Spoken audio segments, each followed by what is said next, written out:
There are three types of nerves, peripheral nerves, associative nerves, somatic nerves. Peripheral nerves क्या होता है देख लेते हैं जी। तीन तरह के नर्व्स पाए जाते हैं हमारी बॉडी के अंदर, जो हमारी बॉडी को सपोर्ट कर रहे होते हैं फंक्शनिंग के अंदर। तो पहला है peripheral nerves. Peripheral nerves reside outside your brain and spinal cord. ये वो नर्व्स होते हैं जो ब्रेन और स्पाइनल कॉर्ड से बाहर पाए जाते हैं।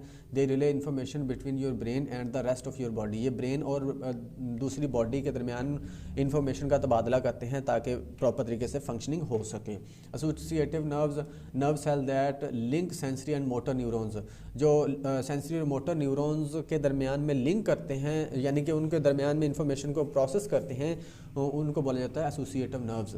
Somatic nerves, the somatic nervous system is a component of the peripheral nervous system associated with the voluntary control of the body movements विया the use of skeletal muscle. ये वो nerves होते हैं जो पेरिफेरल नर्वस सिस्टम का हिस्सा होते हैं और क्या कर रहे होते हैं, वॉलंटरी मूवमेंट, यानी कि वॉलंटरी कंट्रोल कर रहे होते हैं। वो मूवमेंट जो वॉलंटरी होती हैं उनको कंट्रोल करते हैं ये वाले जो नर्व्स होते हैं, याद रखिएगा।